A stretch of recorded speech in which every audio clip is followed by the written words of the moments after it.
بچه ها داریم میریم سمت سوئد.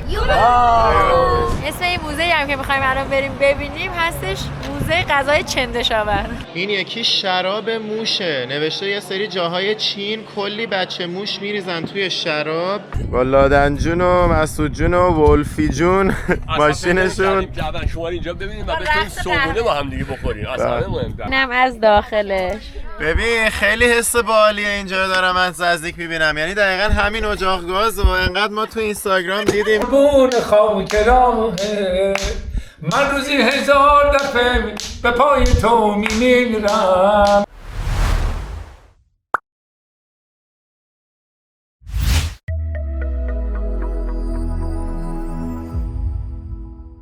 تو قطاریم داریم از دانمارک میریم سمت سوئد با خانواده. اگه ولاگ قبلی رو دیده باشین توی کشور دانمارک با هم بودیم و دیگه الان با هم سوار قطار شدیم داریم میریم سوار قطار شدیم داریم میریم سمت مالمو، شهر اولیمون که میرسیم توی سوئد میبینیم. اینجا خالم و شوهر خالم، یکی خالم و شوهر خالم و مامان بابامو ببینیم.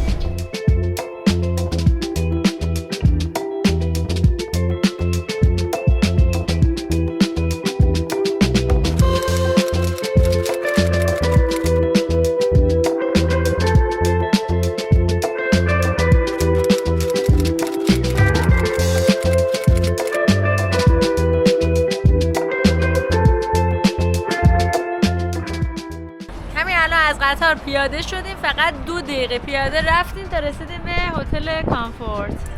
نوشته کامفورت هتل مالمو. اینم از هتلمون. آره خیلی بامزه بود. خودمون اصلا نمیدونستیم که بغل ایستگاه قطاریم.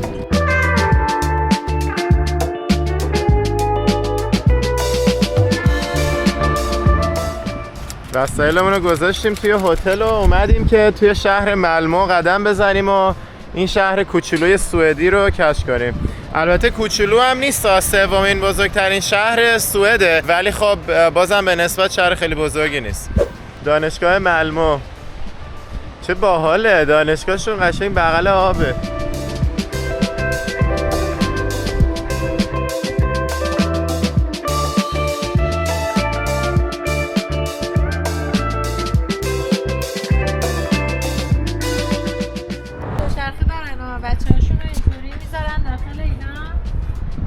کالسکه رو درست میکنن. ببین قشنگ صندلی نشیمن داره. بچه‌شون تا سن 5 سالگی میذارن اینجا دوچرخه میکنن دیگه. 5 سال به بعدم بهشون یاد بدن خودشون دوچرخه سواری یاد بگیرن.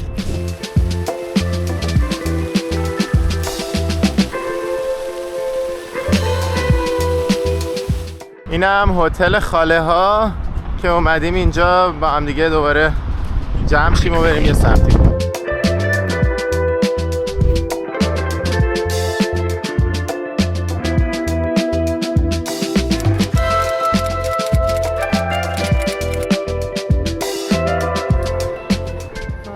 از لابی هتل داستان استوری هتل و دیگه بچه هم اومدن. حالا با خاله ها و شوهر خاله ها میریم پیش به سوی مالموگردی، بریم ببینیم این شهر چی داره برای نشون دادن. 1962 این پل درست شده.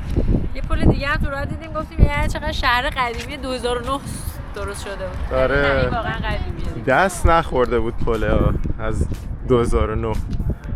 اینجا دانشگاه کشتیرانی مالموه. اینا انقدر اسکاندیناویایی‌ها اصالت وایکینگی خودشون یه جوری حفظ کردن. هر جا ما رفتیم دانشگاه مخصوص کشتیرانی هم بود. وای چه برگای باحالی داره، نگاه خیلی خاصه.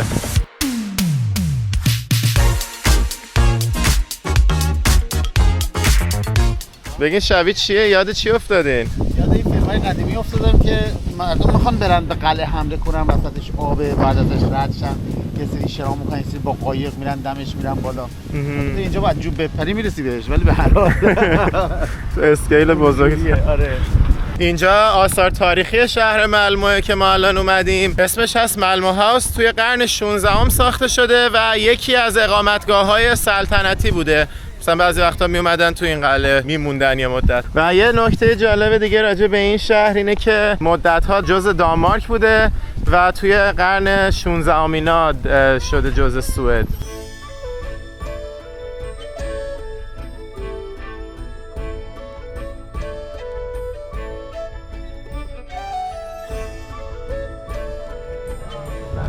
داخل خود قلعه‌اش یه دونه موزه است. حالا نمیدونم بخوایم بریم یا نه. ما قرار نیست دیگه بریم داخل موزه، حوصله‌شو نداریم، ولی حداقل اینجا رو لابیشو اومدم بهتون نشون بدم. احتمالاً یه سری از چیزایی که اون داخل قرار بوده ببینیم و اینجا توی سوغاتی فروشی و ایناش ماکتاش و نمونه‌هاشو میشه دید معمولاً.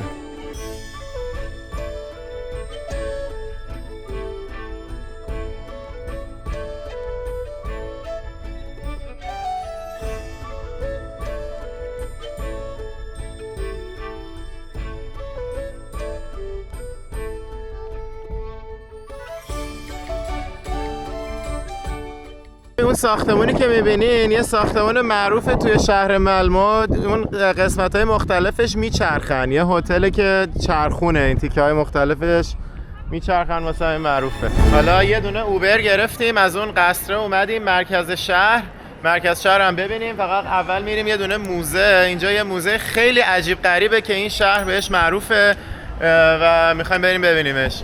اسم این موزه هم که میخوایم الان بریم ببینیم هستش موزه غذای چندشاور.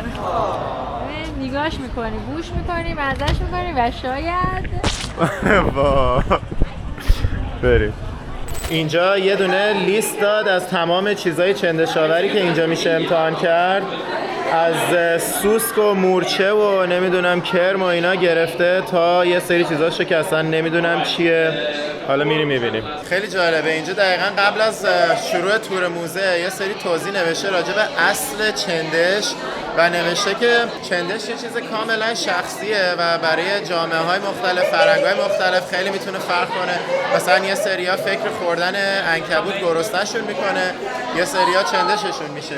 بعد مثلا نوشته که لابستر در قدیم یه غذای خیلی چندشاور به حساب می اومده، طوری که فقط به زندانیا میدادنش، ولی امروزه لابستر یه غذای خیلی لاکچری و گرونه همه جای دنیا و میگه که یعنی انقدر میتونه نظرها راجع به اینکه چی چندشاور چی نیست تغییر بکنه در طول زمان. کلا نوشته که کره زمین به اندازه کافی نمیتونه گوشت تولید کنه برای جمعیت رو به رشد کره زمین و بالاخره یه جایی جامعه زمین باید رو بیاره به خوردن حشرات. هر چی زمان پیش بره این قراره نرمال تر بشه.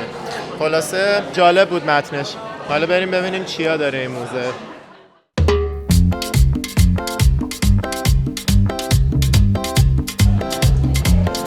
اولیش آب قورباغه است که نوشته توی پرو مصرف میشه.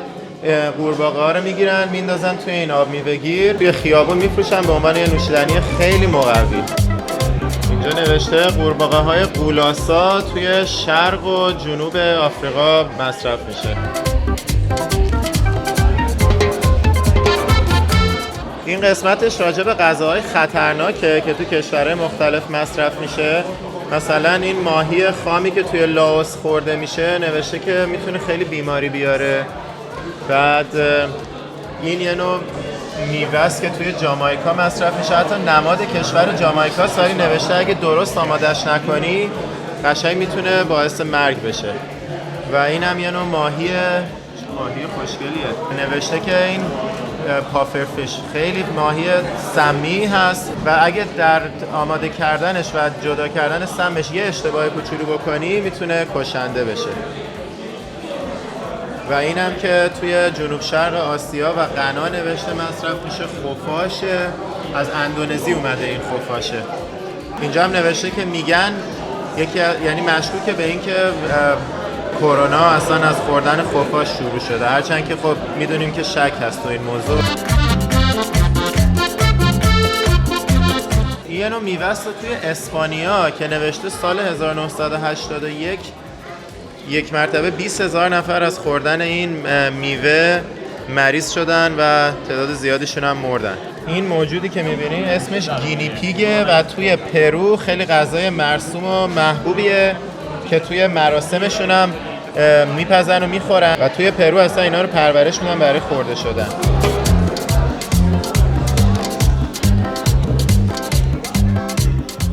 اینجا سیرابی رو گذاشته و نوشته توی مکزیک مصرف میشه و به عنوان یه غذای چندشاور معرفیش کرده. جالبه ببینین این سیرابی برای ایرانی‌ها خیلی غذای عادیه و همونطور که اولش نوشته بود چندش یه چیز نسبیه. اینا مورچه‌های درختی مکزیکن به اسم اسکامولز که نوشته از زمان ازتکا توی مکزیک مصرف میشده.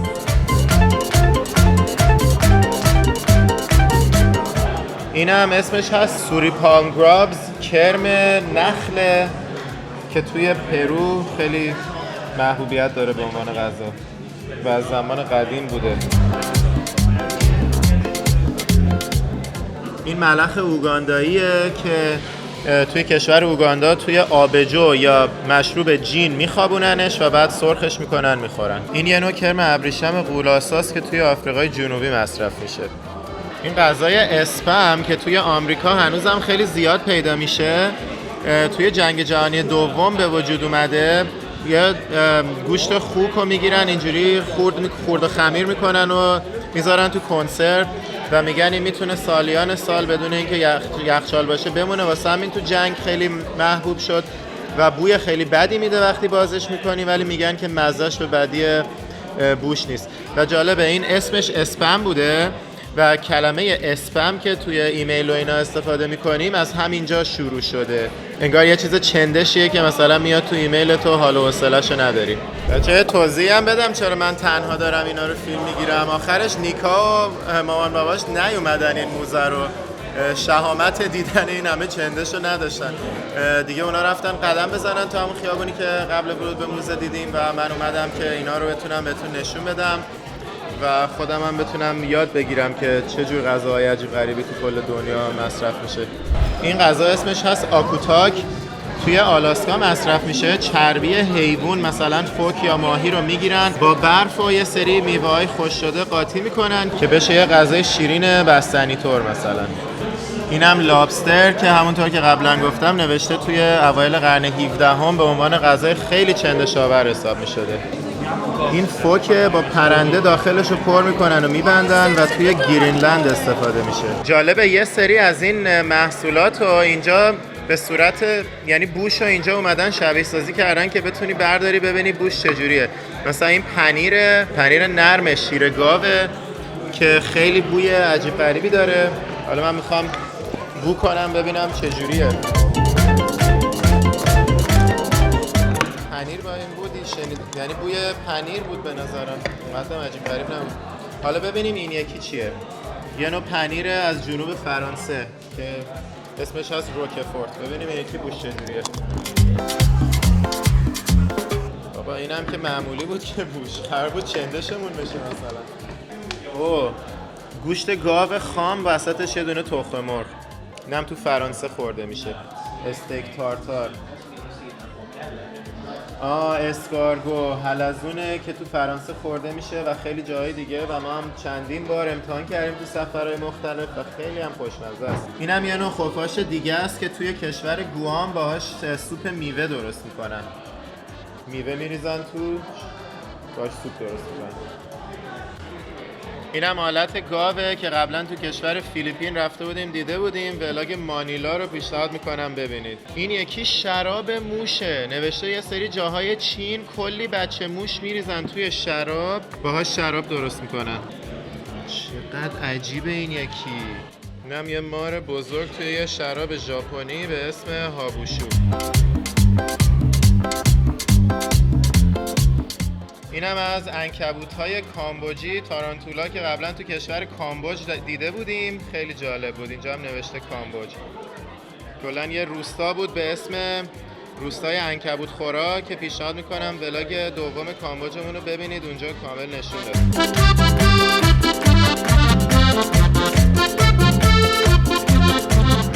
آقا اینجا نوشته کله پاچه ایران. کله پاچه ما رو هم اینجا به عنوان غذای عجیب غریبی که از نظر خیلی عجیب غریبه معرفی کرده. کله پاچه رو به عنوان غذایی که خیلی از افراد دیگه توی دنیا از اصلا راجبش بشنون چندششون میشه اینجا معرفی کرده. انقدر نسبیه چندش. باز دوباره تاکید میکنم. سوپ لونه پرنده. اینجا با لونه پرنده سوپ درست میکنن تو کشور چین و ما توی کامبوج هم دیدیم. اینا تخم مرغای ژله‌ای چینی هستن که من قبلا یه بار امتحان کردم. خیلی بو و طعم عجیبی داره. اینا رو چندین ماه توی یه سری مواد خاص میذارن بگنده، ولی این گندیدنش به خاطر اون موادی که دورش پیچیدن یه جوریه که خراب نمیشه، فقط خیلی بوی عجیبی میگیره ولی هنوز غذای قابل خوردنیه. دورش کاملا ژله‌ای میشه و داخلش بوی خیلی عجیبی میگیره. کله خرگوش اسپایسی از کشور چین. سوپ چشم گوسفند از مغولستان. حالا این قسمت از موزه دیگه رسیدیم به آخرش. اینجا میتونیم خودمونم آزمایش کنیم. حالا من این جیرجیرک رو امتحان میکنم. تو تایلند که خورده بودم زیاد. حالا بقیه‌اش رو میخوام ببینم چیه. Quite nice, right? 60% pure protein as well. Very protein rich. 60% پروتئین خالصه. Got some black ants.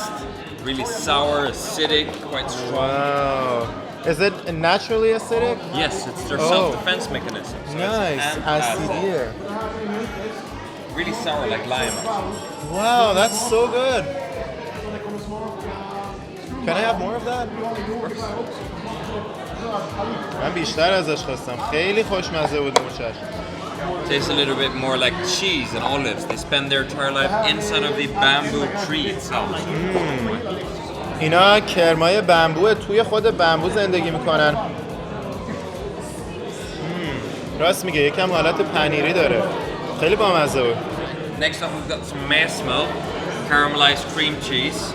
Tastes a little bit like a sweet butter, like a caramel vanilla butter version. Alright. The classic Swedish breakfast topping. Thank you. این دیگه کلاسیک سوئدیه. این یکی دیگه چندشاور نیست، کریم چیزه. خوشمزه بود. This is the big spiky fruit you saw down there in the corner. Yeah. Smells like rotten garbage, but taste-wise it's like mango and onion together. I've had a lot of it in Asia. Alright, so Yeah. you've tried it before. Yeah. I love it. You're right. It's Nice. amazing. See what I think it is.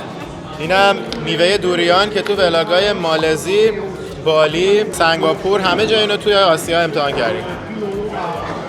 فوق العاده خوشمزه است ولی خیلی عجیبه اولش. پیشنهاد میکنم امتحان کنین تو کشورهای آسیایی. 3 months with salt, clay, quick climates, chemical reactions. It's a very good way to preserve the eggs. نایس. این همون تخم مرغ است که گفتم چینی بود و ژله‌ای میشه. من از اینا قبلا تو آمریکا خریده بودم، خورده بودم. اولش خیلی عجیب و چندشاور بود ولی بعد دیدم نه خیلی هم خوشمزه است.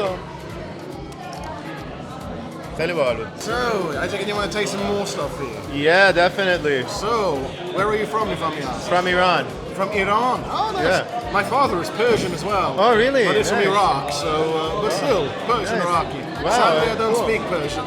Is he Kurdish or like No, Persian. Persian Iraqi? Yeah, you know, Oh, there used to be a interesting. lot of Persians in Iraq before Saddam drove them all Yeah, out yeah. in '79. So he lived in Karbala, which is a big Shiite pilgrim site. Had these two big mosques, the two of Imam Hussein, I think, was in there. So Okay. they lived on... My name is Hussein, by the way. Your name is Hussein? Yeah. My name is Mohammed. Muhammad. Nice to meet you. Nice to meet you. So they used to be goldsmiths, sold like jewelry, talismans, amulets, like on that main street between the two mosques.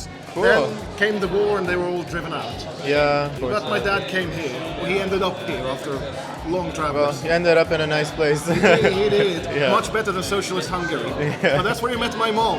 She ended up here too. So I suppose it's win-win. Either way, now we have yeast extract. Do you like soy sauce? Yeah, of course. Bouillon cubes? Bouillon cubes? Yeah, you know these little cubes you put in a stew to give them more flavor. Like Maggi. Okay, no, I'm not that familiar. Do you live in Iran as well? No, in the US. You live in the US. Yeah.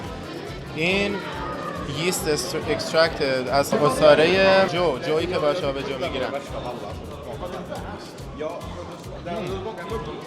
چه طعم تند و عجیبی داره. Tastes like banana foam candy.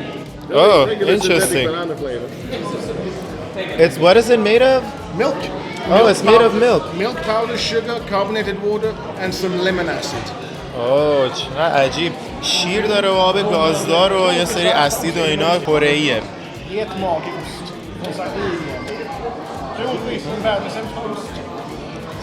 این نوشیدنی باحالی بود. رفتیم کره بعد از نه حسابی بخوریم. اینا از این است. See here we got Tsukawa de Cabredo. This means goat stomach cheese. Very first type of cheese humanity ever invented. Starts out tasting a bit like a mix of sheep cheese and goat cheese, then it moves on to cream and horseradish. Gets kind of a spicy tinge, and at the end, most people say it tastes like vomit. Oh no. Oh yes. Okay. 6,000-year-old tradition. Enjoy. اولین پنیر تاریخ، پنیر شیکم بز و میگه مزه استفراغ میده.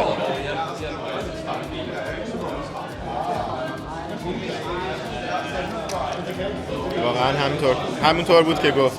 sauerkraut جوس یه نوشیدنی لهستانیه که من خوردم، خیلی دوست داشتم. برای کلی مریضی‌های معده و روده فوق‌العاده است و برای هنگوورم عالیه. واو، این کرما رو حالا میخوام. خیلی بالایین پفکه. This, on the other hand, much more of a challenge, much bigger. Tastes like wood. اینو نگاه. اینو هر رو بخورم من. This one is going to taste like wood, old books, Japanese seaweed, and smoked fish in that order. But nice and crunchy.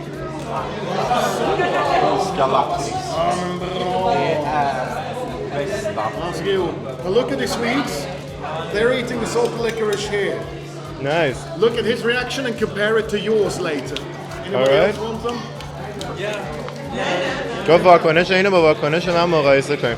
So what is this? Salty licorice. What is it made of? Licorice is a plant, and they make it from the root of this, which has like a very aniseed, like sambuca-like flavor, kind of like ouzo, and but more bitter. And then they coat it in ammonium chloride, which is a salt, not table salt, another salt that he actually used to like rub rust off of metal. But in Finland, people thought this would be good to put in their mouth, and then they put it on this, and then all of Nordic Europe loves it, and also the Netherlands for some reason. Want to try it? Yeah. Here you go. If you hold it warm up. Here we go. Alright. ببینیم چیه دیگه، یه چیز گیاهیه یکی. بوم. خیلی شور بود. موزه غذای چندشاور رو تموم کردم و اومدم بیرون دوباره پیش نیکا. حالا میریم با هم یه قدم توی این مرکز شهر گوگلی مگولیش بزنیم. ببینید چقدر زیباست.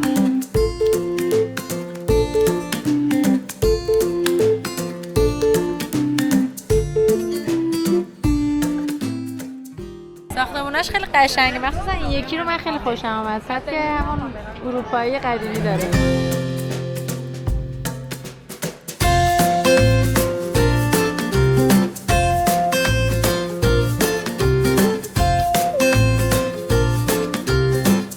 چه باحال. اینجا از این فضاهای هنگ اوته که ملت میان رو این پلا بغل رودخونه میشینن.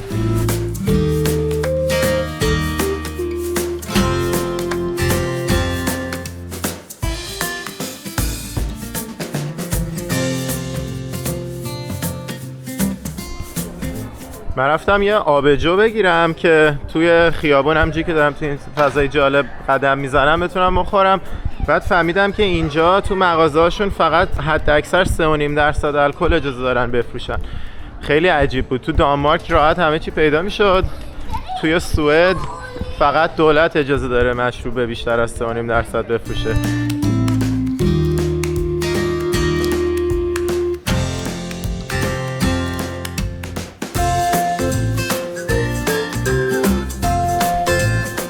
چه خبره هدمانسکا گاردن؟ به نظر فضای خیلی کلاسیک و عتیقه‌ای میاد.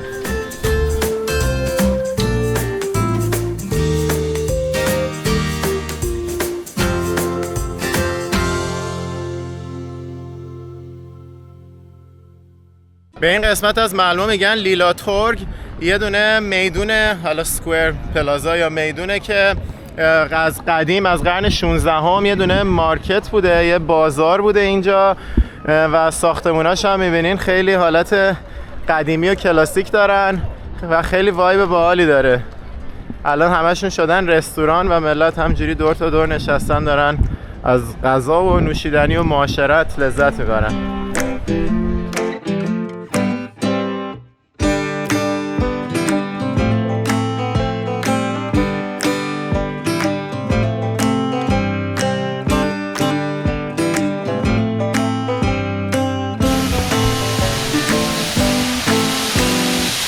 این مجسمه چارلز 10 گوستاوه که شاه سوئد بوده از سال 1654 تا زمان مرگش 1660 بوده. خب حالا هدیه گرفتیم، هدیه به دست داریم میریم پیش یکی از دوستای خانوادگیمون که مهمونمون کردن برای یه قصری، یه رستورانی داخل قصر. دیگه داریم میریم پیش خاله اینا که از اونجا راه بیفتیم و بریم اونجا. اینم از منظره زیبای دریاچه. خب حالا دیگه دوستای عزیزمون اومدن دنبالمون، دو ماشینه داریم میریم سمت اون قصری که قرار دور هممون باشه. رستوران یه رستورانی داخل یه قصر خیلی قشنگ و دیگه الان ما در خدمتشون هستیم. من و بابام با این ماشین با حسین اومدیم. خب بفرمایید خودتون رو معرفی کنید. آره من سعیده اسمم. آره هم اسم پدر من هستم. آره. همسر مهران جون از دوستان قدیمیمونو دیگه. ایشون مربی تنیسن اینجا و خواستیم باشون یه صحبتی بکنیم و راجع به مالمو یکم اطلاعات بگیریم. خب سعید جان نظرتون راجع به کلا این شهر چیه؟ آره خب شهر خیلی کوچیک و خوبیه، سر صدا توش یه خورده زیاد هست ولی آرومه، برای زندگی خیلی خوبه. بعد از بزرگ که مسیر جانم سر صدای چی زیاده؟ خب گاهی موقع یه تیراندازی کوچیک میشه. جدی؟ آره. پس یعنی اونقدی امنیت نداره؟ چرا خیلی امنیت داره، بعد عادت بکنی به این سر صداها. تیراندازی چی؟ خب اینجا یه مقداری توی چیز بگم یا نگم؟ بگین اوکی. آره نه خب یه مقداری این ینگا شلوغ کردن، الان تحت کنترل پلیسه که دارن ادبشون میکنن، خیلی هاشون رو سرکوب کردن. کیا؟ پلیس سرکوبشون کرده.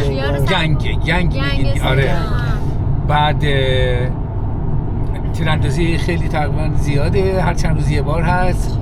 آره ولی برای ما مشکلی نیست، به خودشون کار دارن دیگه، خودشون رو میزنن. ما خیلی دوست داریم شهرمون نزدیک آب، نزدیک اروپا. 27 دقیقه میریم دانمارک، از دانمارک میریم هر جای اروپا. از روی پل که رد میشی دیگه سوار هواپیما میشی میری. خیلی پاپولاره، یعنی دوست داشتنیه این شهر. بعد از دانمارک میان اینجا به خاطری که پول دانمارک قوی تری، میان اینجا خرید میکنن، دانمارک کار میکنن، اینجا زندگی میکنن. خیلی از دانمارکیا خونه‌های زیادی خریدن اینجا و همه جا نزدیکی، با دوچرخه چند دقیقه است به سر کارت میری میای. میانگین درآمدهای اینجا چجوریه؟ درآمدهای کلا مثلا از کم یه دونه کارگر ساده مینیمم حقوقی که میگیره در ساعت چقدره؟ ساعتی نیست ولی مینیمومش حداقل 28000 کرون هست. 28000 کرون در ماه؟ در ماه. پایین ترینه 26 27. اجاره ها میانگینش چقدره؟ اجاره خونه مثلا یه خوابه؟ آره مالمو خیلی رفت بالا اجاره ها در چند سال گذشته، به خاطر اینکه دانشگاه لوند که میدونی خب در دنیا مشهوره، دانشجو زیاد میاد، خونه دانشجو به شدت گرونه. برای فامیلی هم خب خونه ها ارزون نیست. حداقل اگه 110 متر باشه 14000 15000 کرون، اجارهش 70 80 متر باشه 10 کنیم برای دلارش دیگه. آره البته یه جاهایی هست بستگی داره که خود کجای مالمو باشه. جایی هست که یه دونه اتاق 24 متری که همکار من خانومی کوچ تنیسه برای 24 متر مربع 9000 کرون میده. 29000 کرون برای 24 متر مربع؟ آره $900. بستگی داره. بعد جاهای خوب داره، خب جای بد داره، جای فقیرنشین داره، جای عیان‌نشین داره، جای عیان‌نشین. یه جای مثلا اوریج شهر که نه خیلی بد باشه نه خیلی خوب باشه 10000 تا. میانگینش 10000 تاست در ماه. ماهی $1000 یعنی آره ماهی $1000.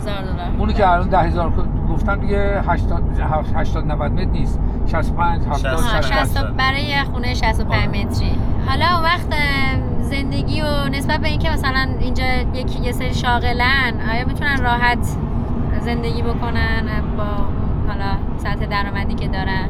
آره اگر یک نفر کار بکنه خب یه مقداری مشکل هست دیگه.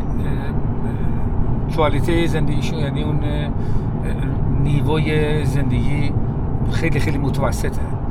اگه 2 نفر کار کنن خیلی خوبه، زندگی خیلی خوبی دارن. بعدم بستگی داره که چقدر درآمد داشته باشی، چه کاری داشته باشی. مثلا ایرانی‌ها اینجا معمولاً مثلا فرض کنید آدمایی که شما میشناسین مثلا میخواین بگین هولوش چقدر دارن، چون تا الان حداقلش رو گفتیم دیگه. اگه بخوایم بگیم مثلا ایرانی‌ها اینجا چقدر درآمد دارن معمولا فکر می‌کنین متوسط چقدر باشه؟ خب اگر که یه نفر باشه که پزشک باشه حداقل بین 60 تا 70 هزار. اگر که مطب داشته باشه که خب من دقیقا نمیدونم، و اگه مطب داشته باشه بالای 70-80 هزار تا در ماه درآمد داره. اگر که توی بیمارستان کار بکنه، پزشک باشه، سابقه زیادی داشته باشه، حداقل 40 تا 55 هزار کرون میگیره. و سابقه کار خیلی مهمه. خب وقتی حالا مثلا میانگین حقوق مهندسین چقدره؟ چیه مهندس 35 تا 45. آره. این برای سقفشه، برای مینیممشه، درسته؟ آره دیگه بین 35 تا 50 تا. آره. بعد سابقه کار خیلی مهمه. آخه شما یکی دو سال مهندس شده، بله، با کسی که فرض بفرمایید 27 ساله داره کار میکنه خیلی حقوقش فرق داره. آره دیگه. این مثلا یه میانگین پایینه، بعد دیگه طرف حالا بر اساس تجربهش میتونه حقوقش هی بالاتر هم بره دیگه. آره. بعد هر سال حقوقا میره بالا در سوئد، هر سال. و برای بچه‌ها چه جوریه اینجا؟ آدم بخواد تشکیل خانواده بده باید مثلا پول مدرسه و دانشگاه همه جا مجانیه. همه چی مجانیه. همه جا مجانیه که یه جایی هست به نام استودیو به سوک میگن به سوئدی. یه پولی میدن که پول دانشگاه رو میده، براش هم میمونه برای خرج و مخارجش. ولی از اون پولی که بهش میده دولت 30% مال خوشه، 70% بعد به دولت برگردونه. وقتی تماشا فارغ التحصیل خیلی کمه، خیلی جزئی 1000 کرون 800 کرون در ماه پرداخت میکنه. سعید جون گفتین چند ساله توی سوئد زندگی میکنی؟ 35 سال، 36 سال. 35-6 سال. آره. تنیس هم از تنیس بگم که ما الان در کلوبی کار میکنم که کلابی کار میکنم که اسمش فیر پلی استادیومه و یکی از مشهورترین کلاب‌های تنیس سوئده، حتی بهتر در نروژ، حتی بهتر در دانمارک. رونه تنیس اسپلر از دانمارک میاد، 7 جهان. اون از 15 سالگی تا 17 سالگی در استادیوم ما تمرین کرده. استادیومی که من کار میکنم به حدود 70 نفر کوچ داره، بیش از 3000 نفر 3500 نفر تمرین میکنن، تنیس، بدمینتون، اینه بندی، فوتبال، مینی تنیس.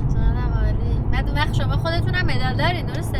مدال نه، من مدال تنیس نگرفتم، ولی در سال 2021 بهترین کوچ بودم در کلوپمون و رأی بالاترین آوردم که حالا یه جامی دادن و مقداری پول و مقداری لباس و اینا. هر سال یه نفر انتخاب میشه که در مثال من انتخاب شدم. خیلی عالی. در حدود 200 تا 300 هم شاگرد دارم که همونجوری توضیح دادم. من 7 ساله دارم تا یه خانومی هست که 86 سالشه. بالاترین هم یه آقایی هست که یه پیرمردی هست که 96 سالشه. اسم فامیلتون هم پس بگیم برای دوستانی که اگه خواستن بیان برای تنیس بتونن باهاتون. آره اسم من سعیده، فامیلم هم دهشجوه.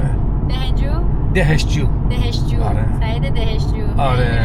دستتون هم در نکنه. آره اگه خب منو کنتاکت کنن میتونن که زنگ بزنن استادیوم، تلفن من بهشون میدن توی ریسپشن که زنگ بزنن. مرسی که اومدین سوئد، خوشحال شدم خیلی. قربونت، مرسی. سعید جون و خانومش از دوستان خیلی قدیمی شوهر خاله من هستن. بریم به سمت اون قصره. Open my eyes, I slept through the day, feeling uneasy, I push it away. Last night was fun, don't feel like today, let's do it again, let's go on a date. 'Cause tonight I'm gonna take you out and live the dream that we've been talking about, so we can dine and spend up all our homes. Let's forget that we broke. I wanna celebrate and have some fun tonight. I wanna show you all the light. خب حالا رسیدیم به این قصره که قراره توش جمع بشیم و مهران جونم الان گفتیم ویدیو بگیریم بهتون نشون بدیم. مهران جون از دوستان خیلی قدیمی خواهر شوهر خالم همونطور که گفتم هستن که دیگه ما با هم حسابی دوست شدیم و عروسیمون بودن و دیگه حالا اومدیم شهرشون. خیلی ممنون که اومدید، خیلی خوشحالم کردید. ان شاءالله که در سفرهای بعد بیشتر پلوی ما می‌کنید. مرسی، ممنون. خیلی دوستتون داریم و بهتون افتخار می‌کنیم. واقعا شما هم حسین جان ان شاءالله که موفق باشید و ما بیشتر شما رو ببینیم. مهران جون هم اینجا پرستار هستن، کار زیبایی هم انجام میدن. خلاص خیلی خوشحالیم که در کنارشونیم.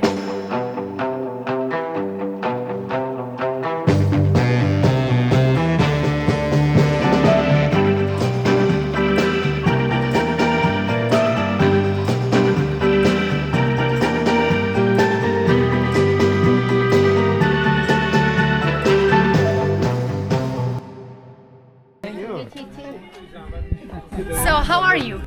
Very good. Thank you. Great.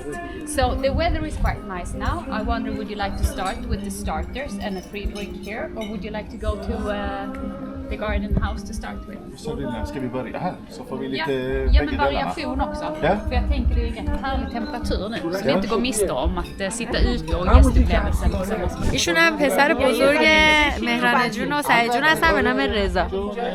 غذای اول اینجا اومدیم اول توی باغ نشستیم، اول نوشیدنی میخوریم بعد میریم داخل خود قصر تازه مونده. اصل مطلب من رانندگی میکنم ولی یه دونه شراب میکنم. میتونم تو رانندگی فرق نمیکنه ولی یه دونه شراب بیشتر میخورم. یه دونه میتونم بخورم. Men hon chansar och tar en. Ja, lite grann. Ja. سلامتی. شما کجا رفتید؟ بچه ها اون وریا چیه؟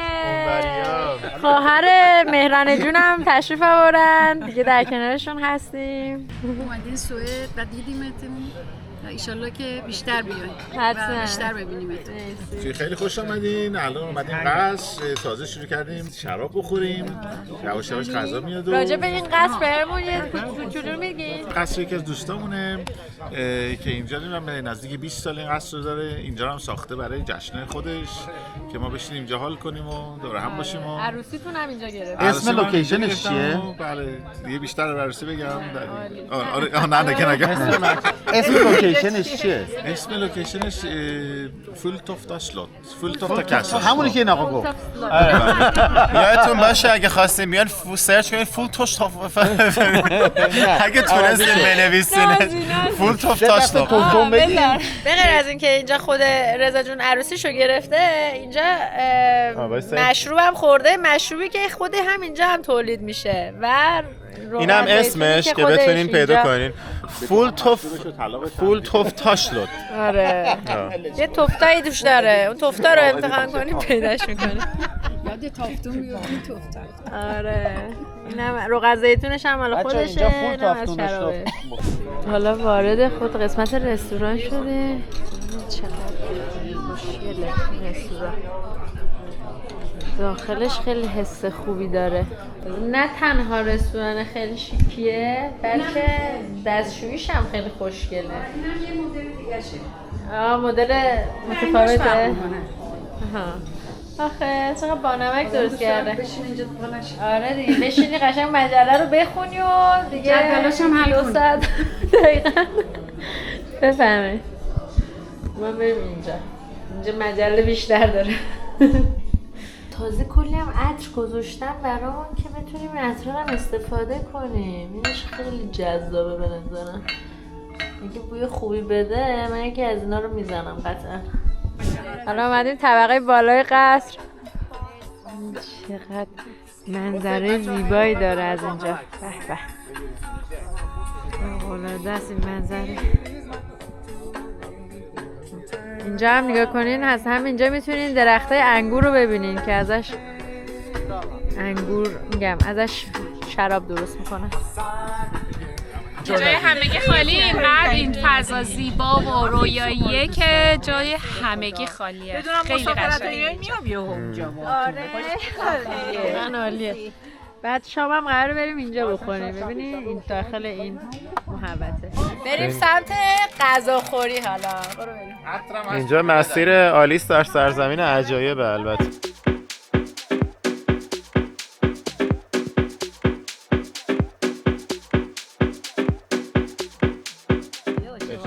ولی 4 تا صندلی داره. 2 نفره نمیتونین عشق کنیم. بعد 4 نفره اشغال کنیم. Gracias. بزن. بوم. بریم الان غذامون هم اونجا. چشم شهلا شد.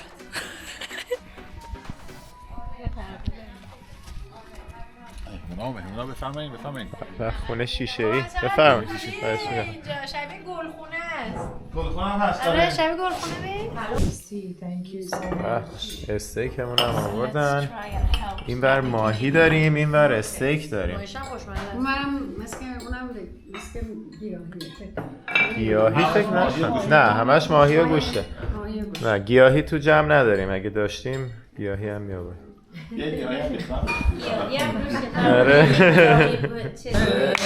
نکنه خونم بیفته آب بد برگردنه آی بلا بالا قربون اون نگاهه قربون را رفتن تو قربون خاک راهه من روزی 1000 دفعه به پای تو میمیرم با بوسه تو باز دوباره جون میگیرم با یه بوسه تو باز دوباره جون میگیرم ترمه و اطلس بیاری تا بپوشونم تنه سینه ریزی از جواهر بندازم برگردنه نکنه دست رفیقان برسه به دامنه نکنه خونم بیفته عاقبت برگردنه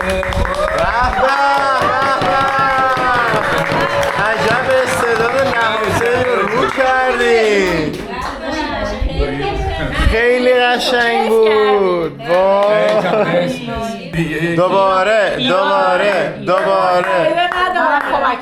دیگه ندارم طاقت موندن من این شهر رو رها میکنم سرد زبونه دل موتن من مرد زبین داد زمونه ایران سرم روی تن من مباشه گر که ویرانه بشه هموطن من اگه خاک منم از دست بره جایی ندارم دلم میمیرم غصه دیگه نامی ندارم به جز نام تو ای مام وطن ای مونس من دگر بر روی لب آی خدا نامی ندارم ایران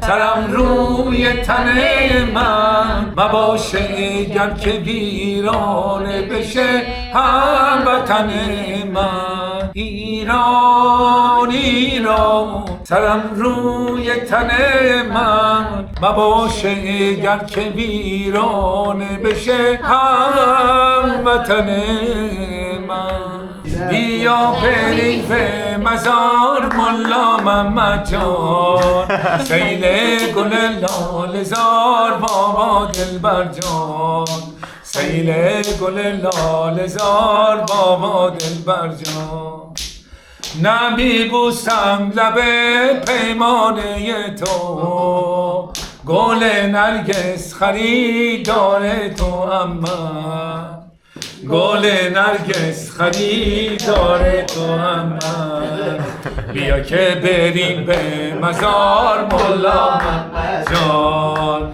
سیل گل لاله زار ملا بابا دلبر زینت جون جاتون خیلی خالیه love you من انگوش میخورم این دسرمونه چیه کریم بروره شکلاتیه آره من تا حالا کریم بروره شکلاتی نخورده بودم کریم بروره خیلی خوشمزه است نه فیوریت هم هست ولی با شکلات چی میگه کرم دیوونه چی گفت کرم بروله سلام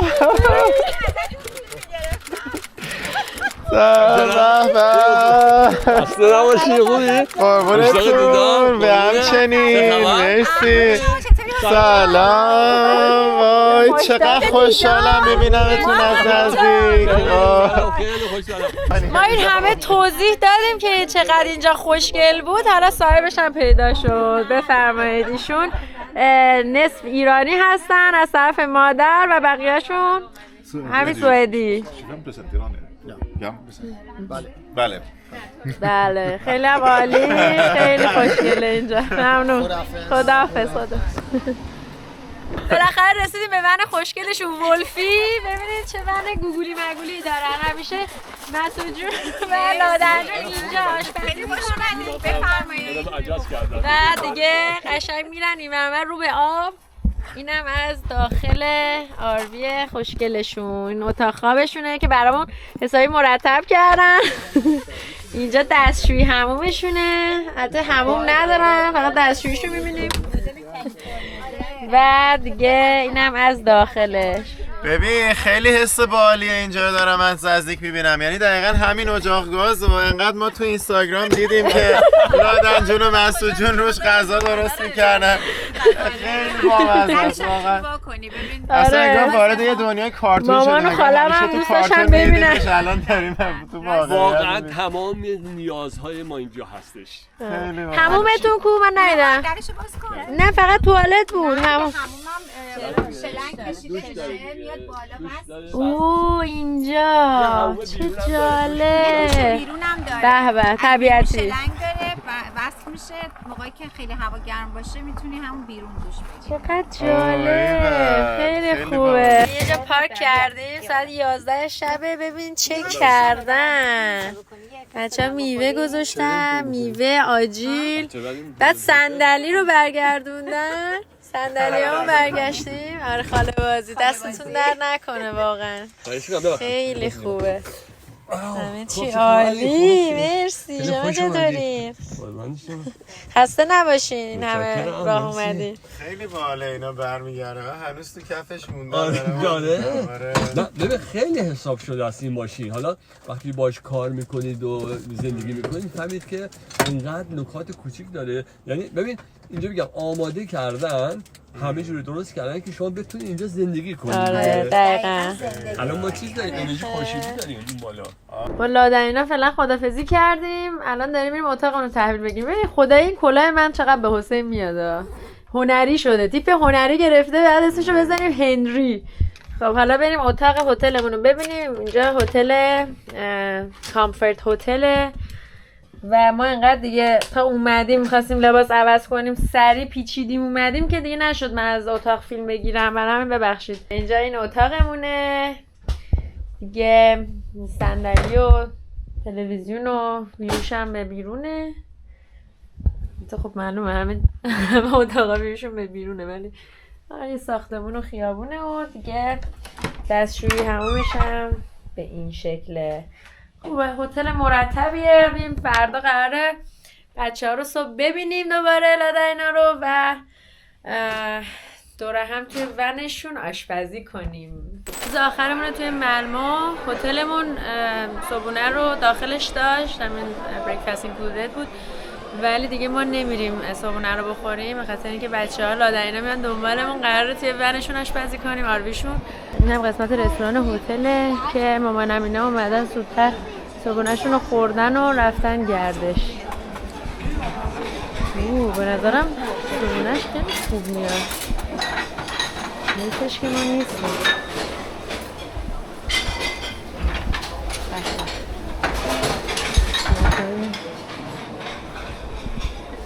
صبحونه‌اش واقعا مفصل و عالی بوده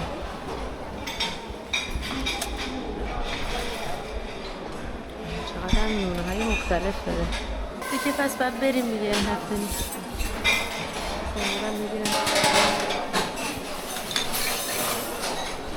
ماما اینا رو هم پیدا کردم همینجا خب چطور بود صبحونه‌اش خوب بود؟ آره آره دیگه ما که نیستیم متاسفانه کنارم ولی الان داریم میریم با بچه‌ها صبحونه برانچ بخوریم توی ماشین خودشون بعد دیگه میایم بعدش هم قراره ماشین کراییمون رو بگیریم بیافتیم به سمت استکهلم. این اصلا قطار سومه سالمشه، ببینید حتی جوگرنا هم گذاشتن. با لادن جون و مسعود جون و ولفی جون ماشینشون. شما اینجا ببینید و بتونید صبحونه با هم دیگه بخورین. اصلا مهم‌تره. من رقص قهوه میخوام بکنم. خیلی هم بهت میاد. جدیده رقص قهوه. اینقدر خوشحالم منتظرم که اولین آشپزیمو تو این آروی انجام بدم. شاید باورتون نشه ولی ما این همه سفر کردیم تا حالا آرزو به دل موندیم یه بار با یه آروی سفر بریم و هنوزم جور نشده. ان شاءالله جور میشه با هم میریم. آره ان شاءالله تعالی. قهوه‌ای. ببینید من چیکار کنم. خوشبوه. خودم عاشق بوشم. اومدیم اینجا پارک کردیم، به میز و صندلی و بنا کردن و این پارک باحال اینجاست. اونورم کلی جای نشستن و هنگ اوت کردن کنار آب داره. آملتمون حاضر شده. چه آملتی؟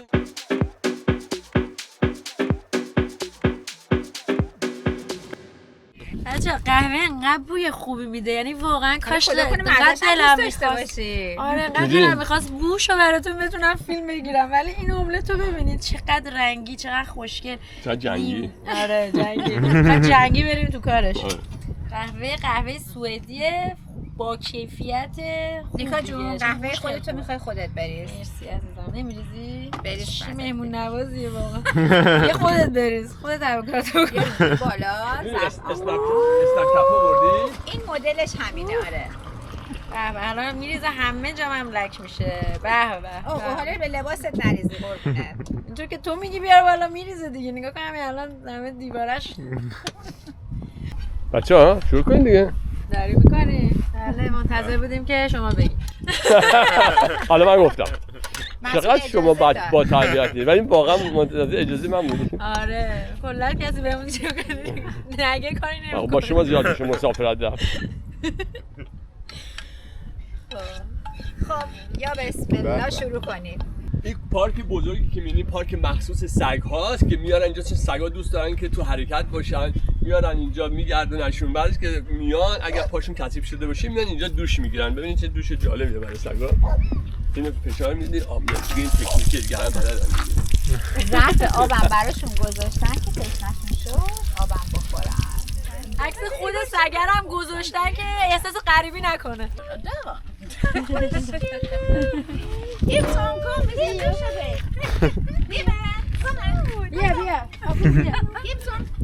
گیبسون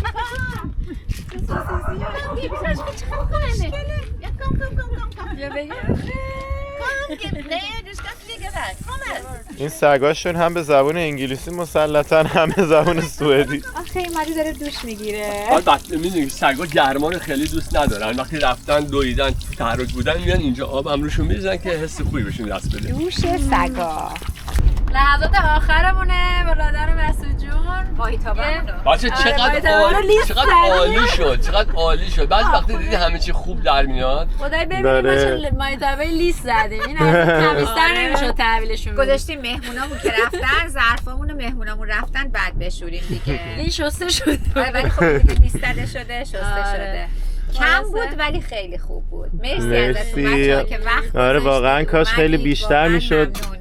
کاش میشد با ما بیاین استکهلم و اون برام. آره وقتش میومدیم. وقت داشتیم حتما. آره اگر من کار نمی‌کردم حتما این کار می‌کردم. آره دیگه میومدی. اصلا با ماشین ما میرفتیم، نمیذاشتیم ماشین رنت بکنیم که. مرسی. آره واقعا. خب بگو ببینم، حالا من خیلی دوست دارم ببینم که بچه‌ها با این طرز زندگی کردن، خب خونه دارن، یه خونه تو ترکیه دارن، تو آنتالیا بعضی وقتا اونجا میمونن، ولی اکثرا با همین آرویشون همش رو سفرن و این ور اونورن و تو خود همین آروی هم زندگی میکنن.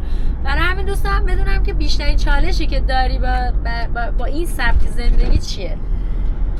برای دوستانی که الان مثلا دارن بهش فکر میکنن. مسعود بیشترین چالش به نظر چالش که همه زندگی چالشه. زندگی بدون چالش ما نداریم، ولی انقدر جذابیت و چیزای مثبتی زیاده که اون چالشه کلا جایی پیدا نمیکنه به نظر من. زیاد مطرح نیست. بعد شما اصلا دنبال این چیزی بدون چالش هیچ وقت نمیتونی باشی. ولی اگه بخوای سرجم بزنی آلترناتیوهای مسافرت‌های مختلف رو در نظر بگیری، برای ما حداقل این بهترینه. من فکر می‌کنم برای خیلی هم میتونه بهترین باشه. ما فقط تنها چیزی که هست اونم به عادته. خب شاید خیلی واقعا نتونن اینو تحمل کنن. مثلا چالش دوش گرفتن داریم. ماشین حمام داره ها، ولی خب آب ماشین محدوده. بعدم خب این دوشی که اینجاست برای مواقع اضطراریه، یعنی کسی اگه عادت داشته باشه هر روز بره دوش بگیره، هر روز، مگر اینکه مثلا تابستون هوا خیلی گرم باشه، کشور گرمسیر باشیم، یه دوش هم برای بیرون داره، یعنی صحرایی حالا ما بهش میگیم، مثلا از اون استفاده شه، ولی زمستون خب سخته.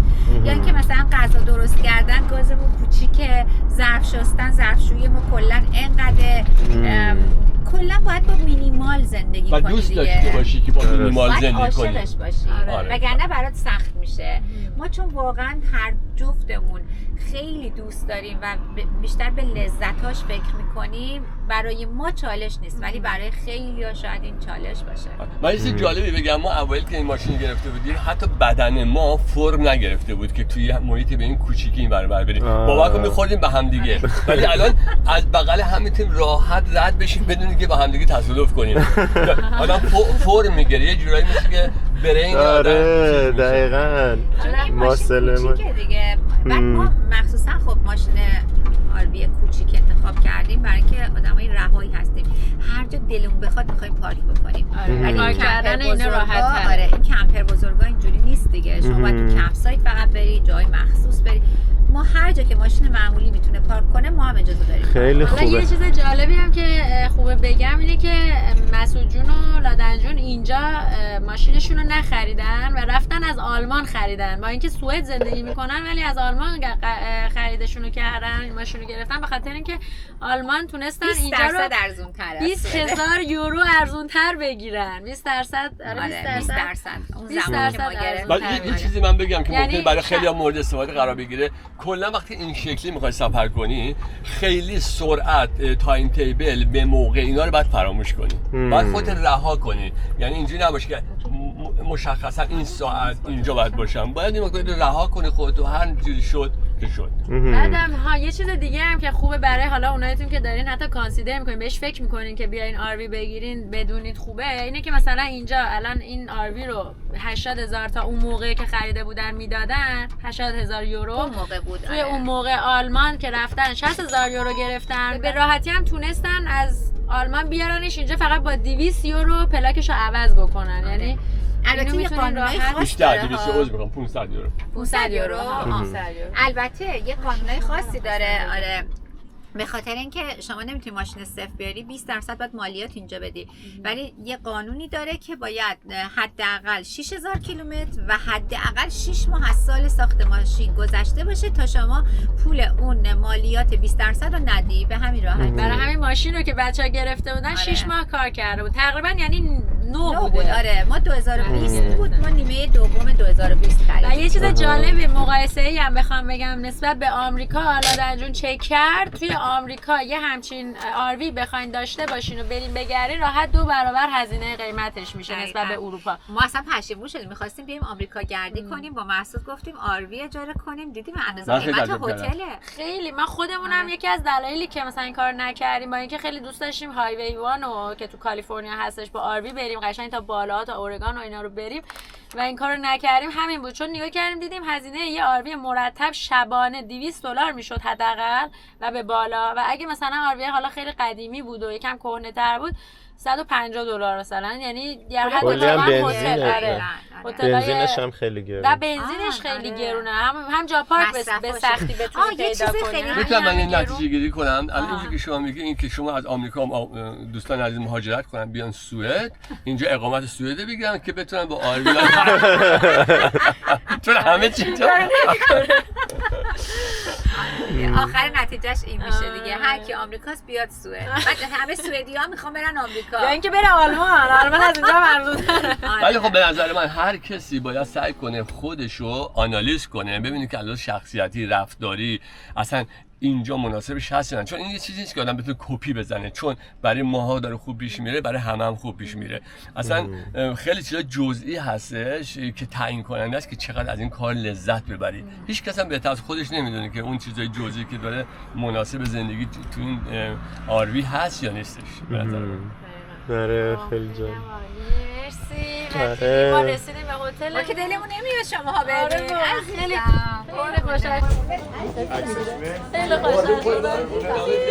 خوشحال شدم. امیدوارم واقعا دوباره تکرار بشه. حتما.